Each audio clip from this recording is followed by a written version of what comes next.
Hi, hello. We are going to talk about accessible heathenry today on this wonderful and fantastic episode of the Heathen Wyrdos Podcast. I'm Kenna, my pronouns are she, her. I'm a special education teacher. Doesn't mean I know anything. I don't have any disabilities. So I cannot claim to, nor will I even try to, speak for actual disabled people. Listen to them on issues of accessibility, please, thank you. What I have is experience in making things and stuff more accessible for people in classroom settings. In sped speak, it's called accommodation and differentiation, which are silly words meaning make things easier to understand. I have friends with me. You know them. Their names are Sif and Theo. They should introduce themselves now. Okay. My name is Sif. My pronouns are she, her. My name is Theo, and my pronouns are they, them. So what's the current state of accessibility in heathenry? Great. Not a lot. A lot. Well, yeah, because it's like Declaration 127 is go be racist elsewhere. Which is dope. It's a really dope declaration. Yeah, exactly, where it's like, yeah, You're free to do it over there. Yeah. It's like, if you're gonna be a bigot, get away from me. Love it. Okay, cool, thank. And, like, Declaration of Deeds is don't be a bigot, maybe? Just don't. It's like, yeah. I mean, it's, honestly, I don't know why people are so focused on being bigots. I don't know. I'm not saying I've, like... Why is that the hill you chose to die on? We have so many other hills, and you picked being an asshole? I mean, well, our society is kind of set up to be ableist and, like, favor the cishet white human. That's how we built it. Most likely man. Yeah, like, so for a lot of these things, it does take work. As most things be like, oh, hey, it's like, I should question this maybe. Is this actually fair? Answer is no, most of the time. Yeah, if the answer is no, which it often is, then why do we do it? Like, why don't we change it? What do you mean change it? It's tradition, Theo. Tradition can go suck an egg. That was specific. Like, I was gonna say something else, but I decided to be PG for this part of the episode. It's not gonna last long. Yeah, just this part. I'm trying, okay? So I love Declaration 127, and I love Declaration of Deeds. They are wonderful proclamations of fuck you bigotry. Fantastic work. Love it. Either one of them address accessibility at all, which is Yep. unfortunate, because it's a really big blind spot for a lot of people. And typically doesn't come from a place of, I am better than person with disability. We just don't think about it because we have never had to. It's not something that we are taught to consider. Mm-hmm. If it's not present in your life, you often don't consider the thing, right? So maybe we need to force it to be in our lives a little bit. Force ourselves to think about how we're doing may or may not be pushing disabled people or people with different abilities away from our practice. Yeah, I know that the Declaration of Deeds, there was a conversation probably a year and a half ago about making that have an amendment to it. And it got held up because there was already signatories, and it was a case of, do we redistribute and get people to sign up again? No momentum was gained on that front, so we should make a new declaration. Yeah. Quote Futurama. I hesitate because I don't want us to have 16,000 deeds to ask everybody about. This is the last one. It's the last one. We'll make it comprehensive. Right. No holes in it whatsoever. It'll be the definitive. Be a Google Doc with a bunch of links going, are all of these things good? Thumbs up if yes. Yeah. Yeah. Yeah. Fine. It's fine. Oh, goodness. What would you call it? Declaration of... Cares. the absolute pinnacle declaration. Declaration of inclusivity. And everything else. Declaration of everything. Yes. Oh, we don't need more responsibility right now.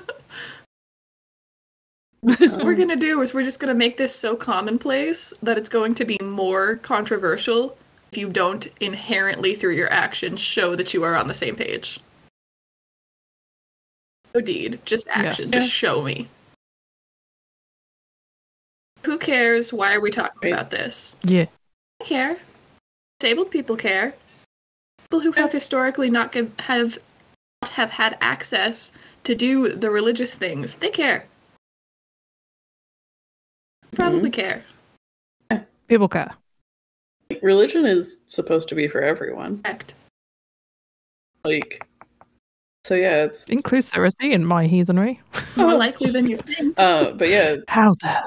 especially like Yeah. Norse heathenry, it's supposed to be for everyone. Like, if they want to participate, obviously. But just like, why would you set it up so that people wouldn't be able to attend? Like, that's kind of shitty. Like, if you someone who let's pick something super obvious, like someone in a wheelchair, like, and you're hosting it at people's houses and they have all these stairs, like what do? Do you, like, you could cobble together like a really quick ramp if one of you is handy, or like is there another part of the house or wherever you could meet at that is just like accessible where they can just come inside, or like is there a different venue? There are options, and like just so many, like I've definitely witnessed it where like people buckle down, they're like, no, this is what we do, and it's like, well, but then they can't come. And especially when you know that you have people attending or are open to the public, you need to be prepared for a variety of needs and abilities. Just those are the rules. Love your friends. That's the rules. Of course, within heathenry, so dominated by animism and the natural world, it totally makes sense that you want to do like deep in nature rituals. 2.5 mile hike to get to a ritual spot is not super helpful for a lot of people. Those are the things I was gonna say that's you gotta think about. Yeah. Like, is it cool to do that? Yes. Yes, it is. Like, maybe do that with a smaller group of people that you know, instead of like making it a big like group event. Yeah, this whole episode is just gonna be us saying words that are common sense logical. Because sometimes it's hard to do common sense, and that's not a dig at anybody. It's just not the way human brain works. So let's talk about disabilities in heathenry. As Odin said something about it in the Havamal, I say with my mythic literalism voice on. Okay. So what does the Havamal say? Havamal, dope, love it. Verse 70 and 71. It is better to live than lie a corpse. The live man catches the cow. I saw flames rise for the rich man's pyre, and before his door he lay dead. Those last few lines are something, but we'll get to them. 71. Limping man still rides a horse, and the handless is a herdsman. Death in battle is bold. The blind man is better than one that is burned. No good can come of a corpse. Everybody put your AP literature school class hats on. Analyze that in your brain for a sec. Good. I got it. Okay, if I'm putting my educational brain, like, if I'm going all the way back to school, do I have to insert Jesus into this somewhere? Snorri already did. Okay, will not insert. Everyone is equal in death, but that, you know, if you're dead, you can't help the community. Anyone has value. Heathenry is such a community-centered and religion. not just wealth. Such community. Yes. Most of your worth is contribution to your community, be it interpersonal, physical, just your presence. We'll take it. Love it. You're contributing.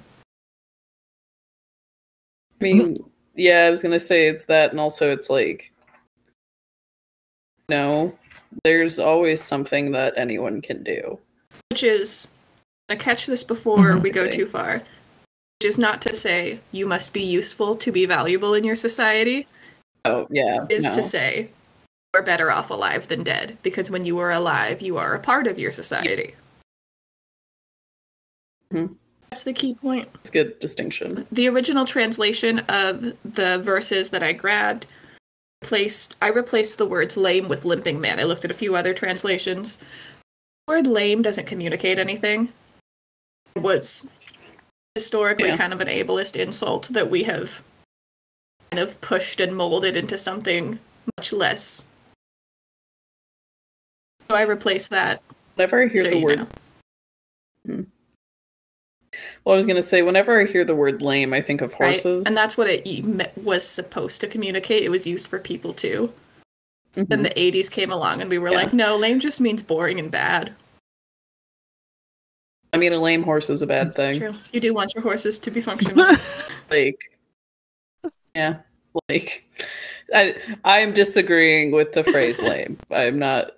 Yeah, where it's like, oh, that's much ruder than I actually ever thought it was. You start thinking about a lot of the insults and as a phrase that we use, a lot of them are like really steeped in ableism historically. Words like dumb, lame. Yeah, it was... And sick means good, actually. Keep that. Okay. Okay. So, the important point here was that disability, according to Odin, the man, the myth, the legend, was not a reason to isolate people from their community or faith. It's legitimately against the Havamal to be a dick about ability. Okay. Funny that. Weird, right? No, it's wonderful. We love it. It's not often that within an ancient religion we have so much directly saying, don't be an asshole. That's true. I have a lot, but we have that, and I'll take it. Sif, you want to do sagas and history? Yes. Because you put a lot of notes in, and I'm very excited about it. Yes. Well, it's interesting because many academics, again, this is going to be a common thread of yikes academics happening over the last century, and potentially the wrong conclusions being drawn as a result. Mm-hmm. We've seen this with kind of the role of women and femme people, the kind of the idea of non-binary people, and all of that being kind of like washed over and ignored. In general, just the whitewashing of European history and all of that. And, you know, obviously there's a lot more to it than what people have said over the last 100 years. And the same can be said when we're looking at the idea of impairment or disability in history, in that many academics basically concluded full stop that the idea of disabilities in the Viking Age were looked down on, and I guess trigger warning here for the obvious conclusion being that, you know, if an infant showed any signs of disability, then they would have been abandoned at birth. The 300 Sparta approach and misapplied it to everybody. Yeah. Yeah. Yeah. And, you know, when you kind of take a very surface level kind of look at the Viking Age, you can probably see how that conclusion happened, in that, you know, it's very macho. We've said this before, like the kind of like power, strength, the idea of the Vikinger taking things by their own strength and power, and the whole notion of ergi, which we've all discussed about. It can be quite easy to see how that conclusion was formed. But what we're seeing over the last, I would say, 5 to 10 years is a shifting narrative, in that we're looking at things through a new lens and actually picking it apart. And what I find most fascinating about heathenry and, you know, the religion as a whole, even putting aside the historical nature, is that we have so much in terms of our gods and the literature surrounding it that totally throws a spanner in that kind of rhetoric. And so I would highly recommend, there are many, but I found Michael David Lawson's PhD thesis entitled Children of a One-Eyed God, Impairment in the Myth and Memory of Medieval Scandinavia as a really good starting point to this counter-narrative. And Verse 71, which we just mentioned, readers summarize how many potentially saw impairment and disability at the time. If you were good at something, then whatever you were supposedly bad at was cancelled out. If you could contribute to the community, you had value, and that contribution could be anything. As I said, just being alive, being a body as a base foundation was great. So Lawson states in his thesis that impairment was a fact of life. Therefore, individuals most likely found ways of adapting to their condition within the social environment of their community, and that is a quote. So one isn't judged then by how they could contribute individually and to themselves, but what they could do to the community. So when we're looking at our gods in this kind of sense, Odin really stands as a sort of paragon when it comes to this topic, in that he sacrifices an eye, something personal to him, to gain something else that would benefit the community. And he still has his social hierarchy element there. He's still chief of the Aesir gods after the removal of his eye. His social position remains as it was. He's not looked down on for doing it. The other point about Odin that I think is interesting is that as a warrior figure and a war god, he didn't lose his eye doing war stuff. It wasn't like super macho was snuffed out with an arrow. No, he took it out because he wanted to learn, and that inherently really affects depth perception. It alters his ability to participate in warlike activities. It was still chill. Maybe that's why he got Gungnir. Fear that never misses. Hey. I, too, would like a spear that never misses. Ideally. Yeah, it would be useful for when you're trying to hit things. I'll put a rope on it. Success rate. Put a rope on it and I'll use it to get my snacks. Yes. Oh, brilliant. We have Tia sacrificing a hand. So, I mean, what's interesting, I did just miss this note that I did put to myself, in that all of our gods have, well, not all of them, but we do have gods that have missing limbs, eyes, ears. One of them is just a head. One of them is blind. Sorry. So, yeah. No, carry on. I was watching a friend play God of War last night. Oh, I need to play it. Well, yeah. And I just Mimir. It's one of my favorites. Yeah. I'm sure it's a lot of people's favorites.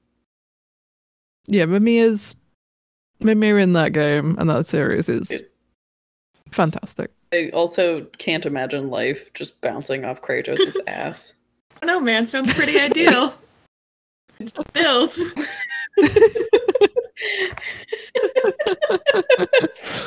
Okay. Right. Yeah, so Tia sacrifices his hand for the greater good of the community. It is a show of, in effect, a sacrifice and a sign of trust to Fenrir that, at least temporarily, stopped Ragnarok, or put a hold on it, just because it was... If he hadn't done that, then that would have made Fenrir pissed off more from the initiation of being bound. But there was a payment being made at the point. And there was some sort of, like, I guess, wergeld of payment, body payment, as point of that. But yeah, we have Heimdall. Although this story's mostly been lost, we have a mention in the Vluspa of sacrificing an ear or part of his hearing to gain a more universal, more powerful sense of hearing for the community.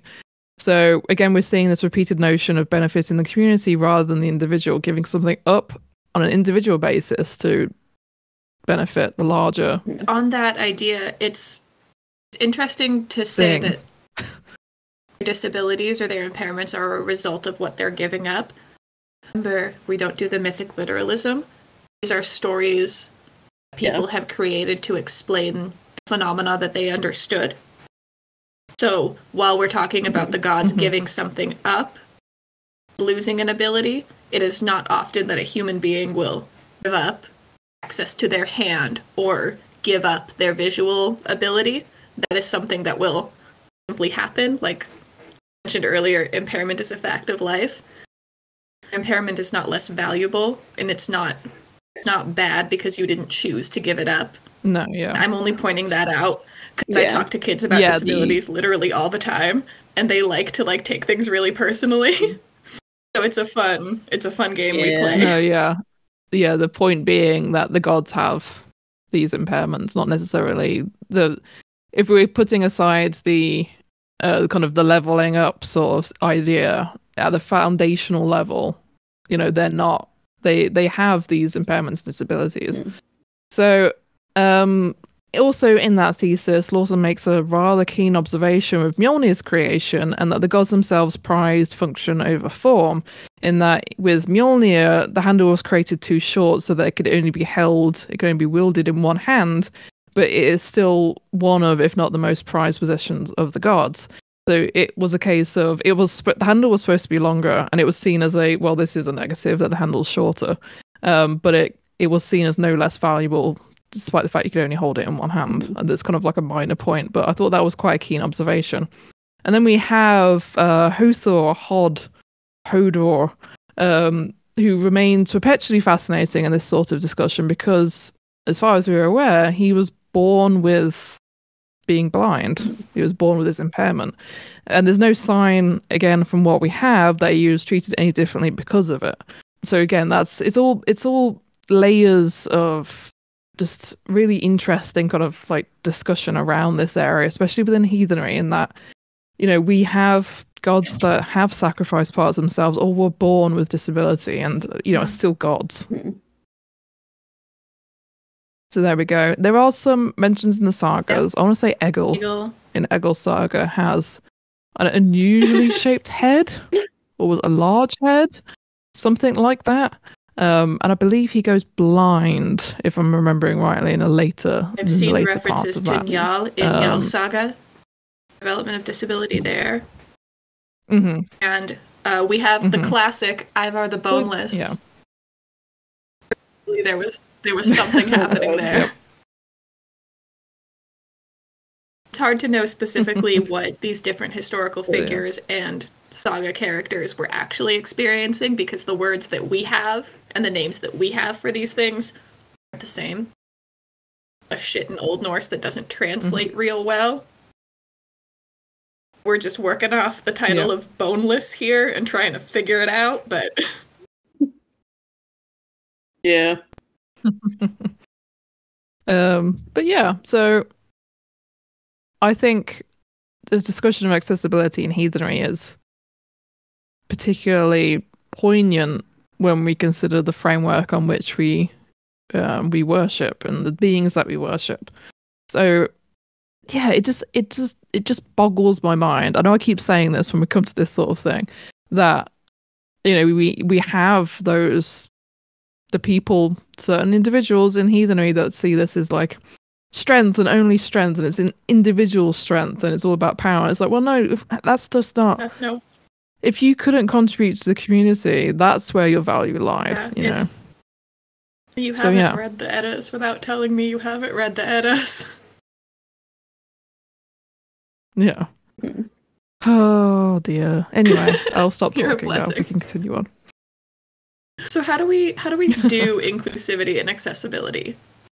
And there's a lot of ways. Oh Lord, there are a lot of ways. So I work in education.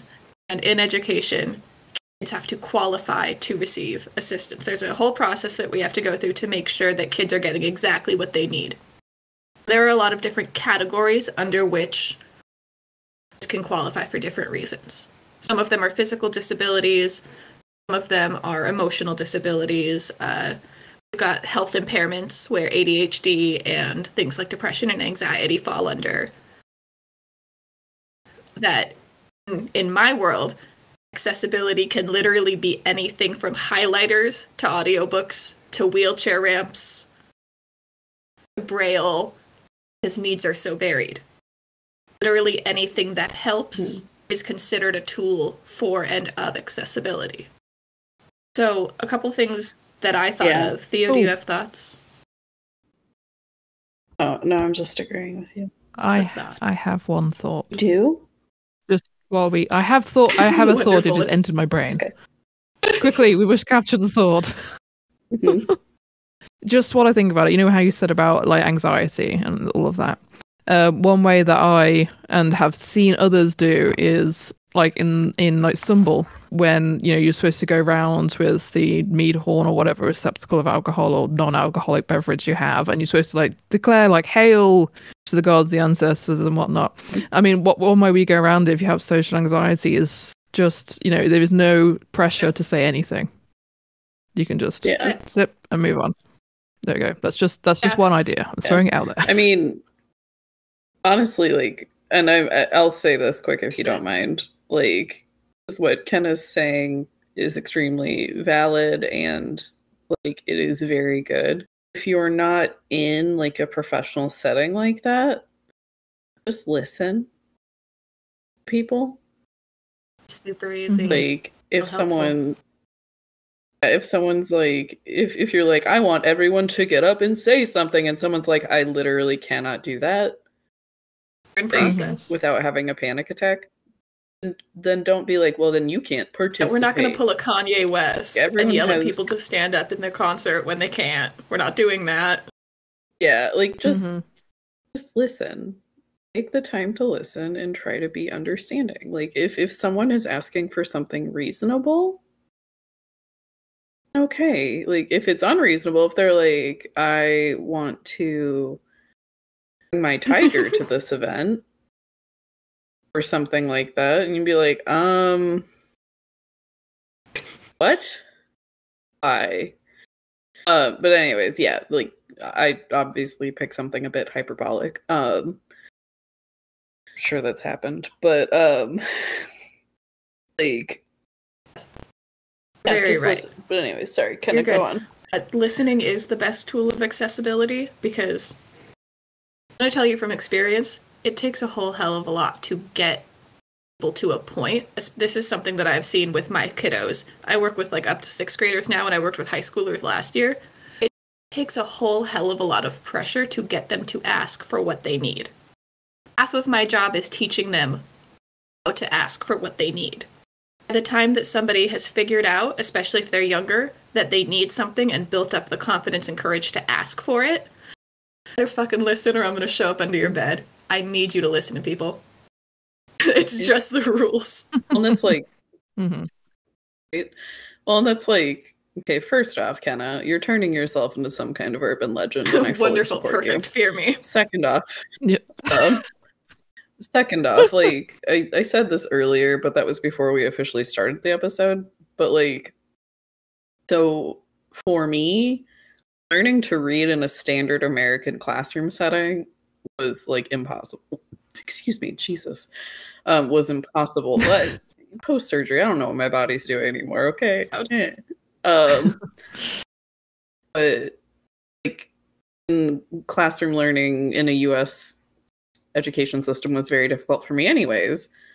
And I did very poorly until I learned to read, which I did have to go to special ed classes for. I learned to read when I was 8. And I fucking hated it when people figured out that I couldn't read. It was embarrassing. Like, obviously I was very young still, but like, I remember doing my best to hide it, and like I felt embarrassed and stuff because it's like, why can't I just get it? So eventually, like after I got it, and then I was able to set up my own system for figuring out how to excel in the classrooms and stuff like that.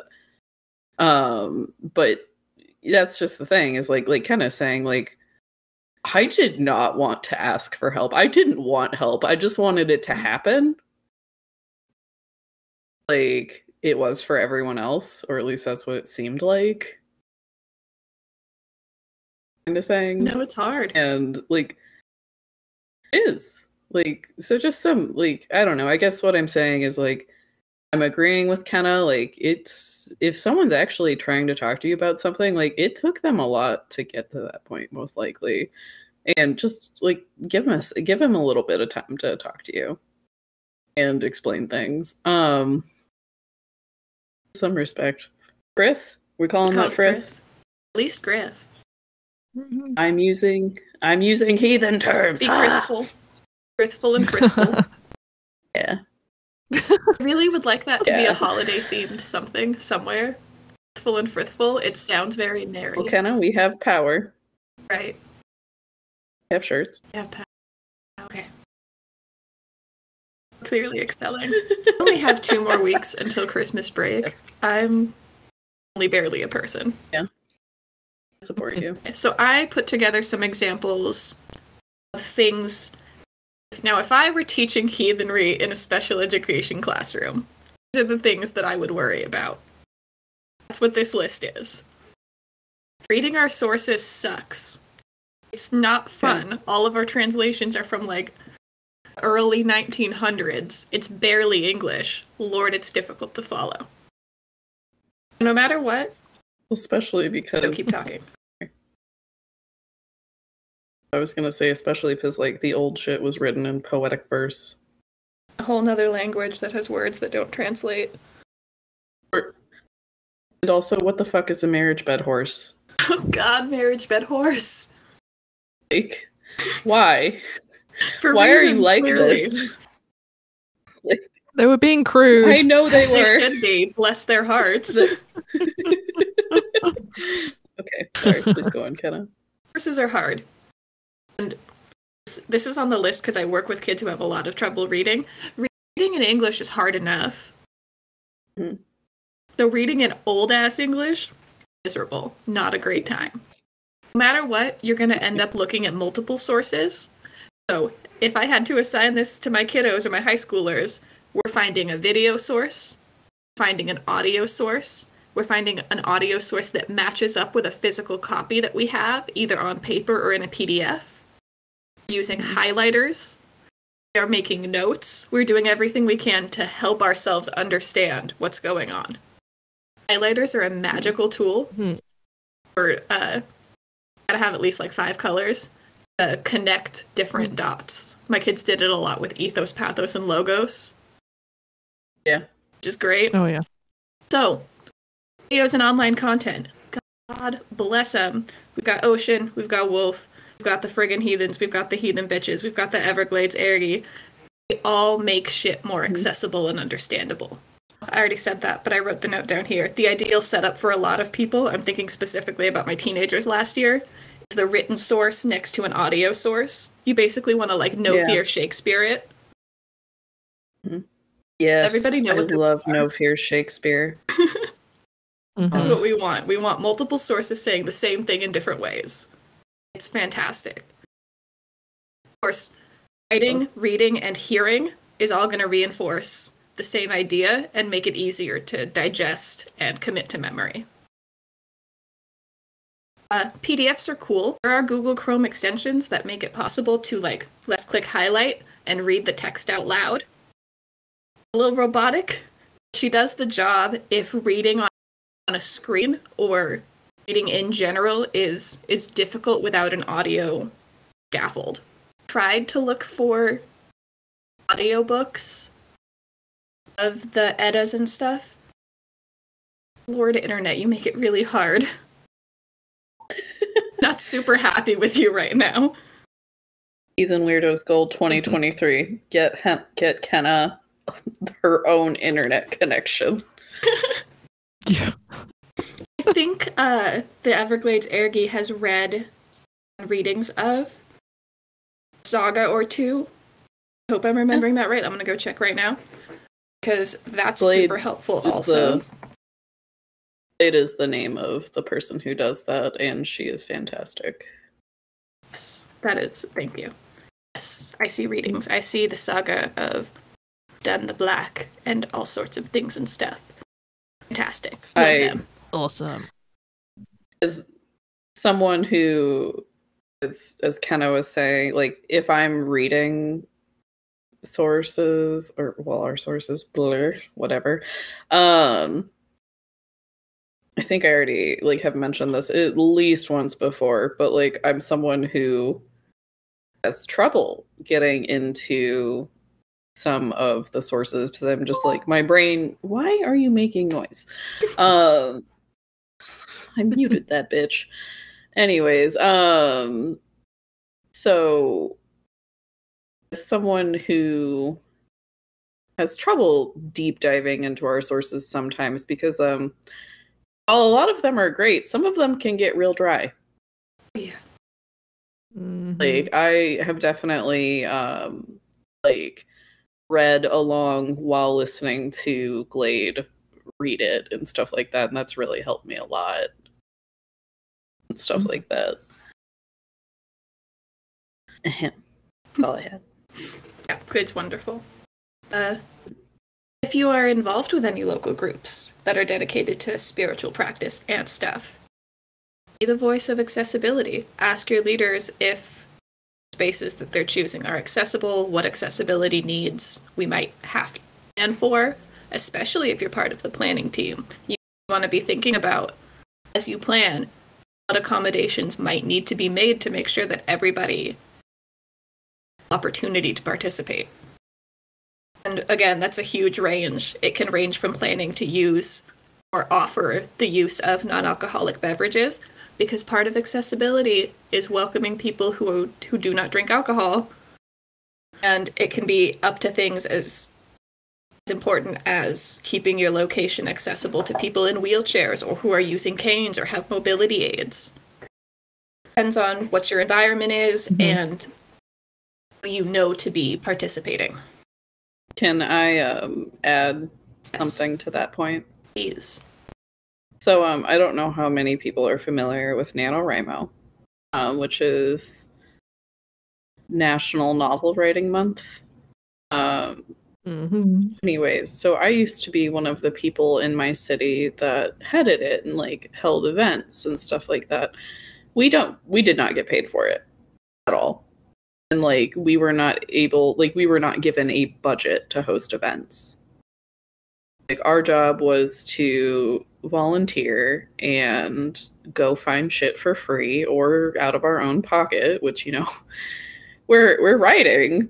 So a lot of us, like, we're dedicating ourselves to writing 50,000 words in the month of November. Like, most of us don't got that kind of money to go throwing at a bunch of stuff. So anyways, things that we had to consider. Are there bus routes that are local to, like, easily walkable from those areas? Are they in places that people can access, like access like transportation easily? Or is there food for people that might need it that wouldn't have been able to bring it or whatever, blah blah blah. So honestly, like, I would say I'm actually decently familiar with hosting events in inclusive spaces for free. It was not always fun. But anyways, I guess what I'm saying, like, you have to consider, like, you know, people in wheelchairs, people with physical disabilities, but also, like, it's not a disability to be low income, but it is an accessibility thing. I am currently being involved in marketing through Moot 2023. And with part of that, that's Austria UK is through Moot. And part of that is me sitting in the events meetings and knowing what's happening in terms of the event. And obviously a large consideration is being made for accessibility, which is really great to see. So yeah, I'm getting very familiar. Yeah, it's good. It's good to see it becoming so much more expected, I guess. I like to see that as, like, somewhere on the docket it is already listed as a thing we need to deal with. Like many of us here on this godforsaken podcast have the spicy brain, and it impacts your ability to stay focused, remember things, sit down and actually read. Lord, I have the worst time actually reading.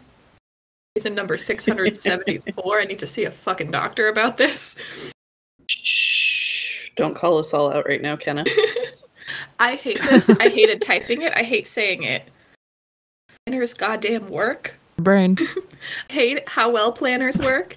If you are dead set on wanting to do rituals regularly, wanting to remember specific prayers, rituals, anything else, I have to do this with my kids all the time. We have to set timers. We have to set calendar reminders. We have to give ourselves cues. It's time to transition from one thing to the next. And sometimes that comes in the form of an alarm or putting it down, or Lord, visual timers. Visual timers are so cool. I love them so much. I bought the timer for my kids. Bought them for the first graders. I've used that timer on myself. Set that timer and given myself 5 minutes be a not human before I pull it together and start doing human teacher stuff. It works. I hate that it works. I'm so mad that it works, but it does. I think one of my it's not a benefit, but it's eye-opening to me being redundant. In that I can work to my own time schedule, and not having any much of those constraints that I put myself under while I was in a working environment and in the office, where I had to sit down and do work, otherwise, be fired. But it's kind of eye-opening to me how I drift massively from task to task. It's just like, I'll just do a little bit of writing, and then I'm like, okay, now I'm going to do some drawing. And we're halfway to the kitchen. It's really hard for me to focus. Now we're redoing the cabinets. Whee! Yep, exactly. And I was like, oh, I really need to clean. Spontaneously. The house has never been cleaner. Yeah, exactly. I'm speaking for myself too here. Like, it's chaos. Fun. Love that spicy brain. Right. On my spicy brain note, I've said this before. Everyone's gonna go, Kenna's on her soapbox. Yes, I am. This is my soap. So I'm standing on it. Forgot how that word ends. It is so important that your practice is sustainable for you and not anyone else. If you're at a point where you are stressing because of the way you want or think you want to do rituals, if you are stressing yourself out, trying to do them weekly, it is worth revisiting what internal belief is pushing you to do it that often. Because we want quality over quantity, friends. I do rituals I want to say once a month, but that's a lie. I don't do them very often because I'm a hot mess. When I do them real good. Important point being, structure things in a way that help you rather than a way that stresses you out. You want relief, that spiritual release. You don't want anxiety and stress over your religious experiences. Be kind to your spicy brains. Yes. Okay.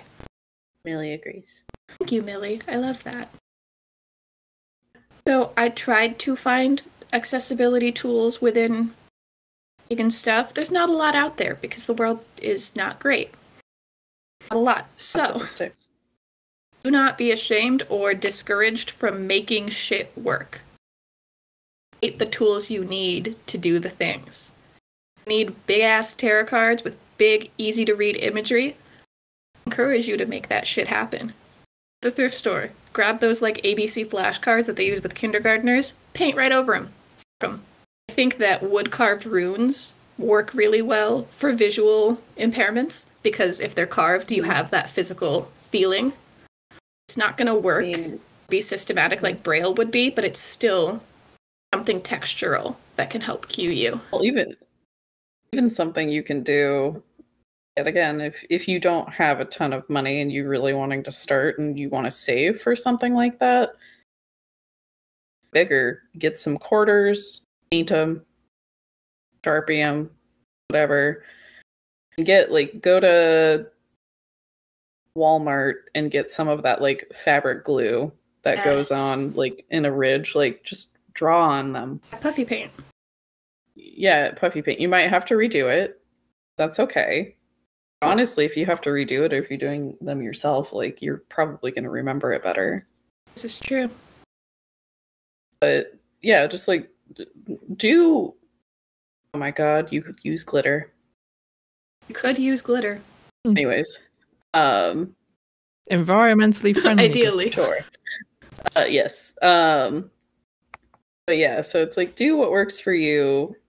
Don't look at someone else's I can get on Instagram and I can find so many people when I look at their altar space and stuff. I'm like, oh my god, that's all so beautiful and pretty. Oh my god, should my altar look like that? Should my supplies look like that? No. I mean, they can, but your just do what shit works should for look you. Like yours. Yeah, it works for you. and do what works best for you and stuff. That is a hard lesson to learn. That is one of the things that I have to talk to my kiddos about regularly. But why do they do it easier? Why don't they use this? In a much nicer way, it's the idea of worrying about your own self. You do what you need to do to make you able to do the thing. Find what works for you, and you stick with what works for you. It might change. We might have to explore. But the important part is that we are doing things that help us and support ourselves. Whatever everyone else is doing, fuck it. They can do whatever they need to do over there. Doing their thing. We're doing ours. On this note, I did find a website that offers Braille service on any tarot decks ordered through them. Expensive, because of course it is. But I have the link in our notes, and I'm going to say right now, Sif put that in the description. Hopefully Sif will remember where the link is. Okay. It's in our notes. It's a cool service. It's expensive. I'm upset that it's so expensive. Brailing is a complex process that I don't know enough about. It should be done more often. And rituals can be hard. A lot of us with the spicy brain or with the low spoons have a real hard time figuring out how to do ritual and make it work. Online rituals are a great tool to use to structure your own rituals. If you need to do a ritual, you feel it in your heart that you need to do it, but you have the spoons to plan one out. Open up on the YouTubes. If you want to plan one and you don't know where to start, online videos are a great way to put, this is a funny saying that I use a lot, handlebars on the project. It'll give you something to work with. It'll give you, like, putting the little edges on the bowling lane. You within on track, but you still have the freedom to fuck around. There are a couple places that give us those online rituals. Wolf does a lot. True UK, Pagan Federation. Shit, we have one. Examples. Take them. Run with them. Your life. Sif Theo. That is the end of my notes. Anyone have thoughts that need to go in? I feel like I dispersed my thoughts throughout the episode. Love when you disperse your thoughts throughout the episode. I do my best. I think I just dumped. Mine was less dispersal and more just category. You're doing great. Like, you know. Appreciate you. Cool. We're all doing good. So, I appreciate all of you. Comments below. Share with us what things you do or are consider doing to increase accessibility. If you are a person who has disabilities, tell us what works. Sometimes, I see this a lot with my kids, when they figure out that something works for someone else, or that someone else is doing the thing, there's so much validation in knowing that what they need is something that someone else also needs, that they're not the only one. So, validate each other, please. Thank you. I mean, that's one of the reasons I'm like, reading lore is hard for me. Sucks. Like, it is. And it's still like, find my ways around it, and I don't pretend to be the best at it, but I try. It's our best. We always do our best. It's my teeny tiny soapbox. I like your tiny soapbox. Travel size. Thank you. It is travel sized. Until I like yeeted at someone. Weapon. I don't know. I don't throw things at people a lot. I feel like I've thrown a pillow at you, Kenna. Absolutely. I probably deserved it too. Probably did. Yeah. I don't remember. Probably because I didn't have one and you threw me one from your bed at at a gathering we were at. Yeah, that sounds right. Yep. All right. I try to be helpful when I throw things at people. Millie does too. I stopped. And when we're on the love seat and she lays down next to me, she likes it if I massage her paws. I stopped massaging her paws, and that's why she was complaining. Really? You have standards. Yes. I'm massaging her paws again, and all is right with the world. Fantastic. So, dear listener, let us know what we missed. Is there anything you would have liked us to mention? Like I said at the beginning, I'm not an expert on disabilities. I just work somewhere where I have to deal with a handful of them and make things more accessible. So my point of view is inherently not all-encompassing. There are probably things missed out. So call me out. I miss. If whatever ideas you have, I want to hear them. It helps me be a better heathen. It also helps me be a better teacher. So feel free, unload on me. I'm happy to have it. I was gonna say, I'm sure there are things we missed, and if we did, like, I'm happy to do an accessibility and heathenry round 2. Always love it. Locked and reloaded. So, oh goodness, we've got places and stuff. We've got a Redbubble store. May or may not have the eagle butt up yet. Oh. No, Eagle it's butt is in work in coming. progress. We do have Damn You Snorri, which is a good substitute for when we are feeling our anger about the heathenry. Damn You Snorri. I think I'm wearing that shirt right now. I think because I have a big sweater on and I can't. Yeah. I'm not gonna check. Either that one. you can't. Either Damn You Snorri or it's the weird logo. It's one of those. Big sweater, not dealing. Okay. We've got... What else do we have? We have a Discord server. That's pretty cool. Come yell at us in there. I love talking to people. We have fun. Yeah, it's a great time. We've got pagan cards. You can have one if you want. Just get out. Have your pagan card. I may steal your pagan card if you are not doing inclusivity. I will take it away. Are you gonna arrive underneath the bed again? Probably. Show up under everyone's bed and take their pagan cards. Off on the TV screen. We have a Patreon. Forgot about that one. We have a Patreon. Yes. Patreon directly supports all of the shit we use to make our episodes happen. I say we. I mostly mean Sif. Sif does a lot. Yeah. So if you are able and want to, you can always support us there. Our patrons do have access to a more private channel in our server. And sometimes we pop on and record episodes live in there. Last time we tried it, there was a seance. Plan for it, That's true. The ether. So that's what our lives are like. Great. What am I missing? Yes. Yeah. Missing something. No. Maybe I'm not. Discord server. Free. Yeah. Please join us. Server's free. Have fun. No, I think you got it. Love that. Look at me committing these things to memory. Okay. Proud of you. If you're still here, why? Bless you, but why? Why are you putting up with me this long? We've our connection between the subscribe and bell button. It gives Theo and I intense anxiety every time the little like icon goes up a number. So contribute to that. It does. Please help. The subscribe button is super cool. It would be so awesome. I'm thinking of a TikTok song. It would be so awesome. So cool. Kenna, I love you. I'm really trying to just wind it down. I'm really bad at starting things and ending things. Reason number 674 that I need to see a doctor about ADHD. So it's fine. It's fine. Totally fine. Totally fine.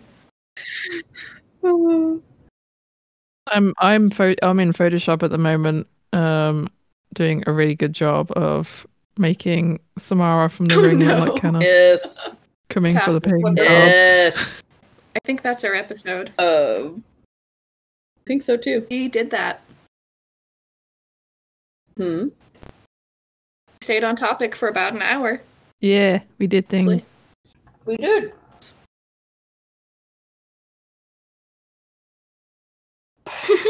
Is that how you end an episode? I haven't been the lead on one in a while. Have we said keep heathenry weird no, yet? Keep heathenry weird and inclusive and accessible. It's going to be really nice to me and cut that and put it right where that big silence block was after I said weave a connection, is what Sif's going to do. Make it sound like I had my shit together. See why you have these folks? Oh, I'm going to try and get this done for a second. 1 second. Can we stop recording? We're not done yet. Oh. No. Oh no, how do I... What's happening? No! I'm trying to get the text onto this thing, but it's a size 352. I will kick the bear out. Now. Bear? Bear? Where are you? Bear. Bear. Oh, God.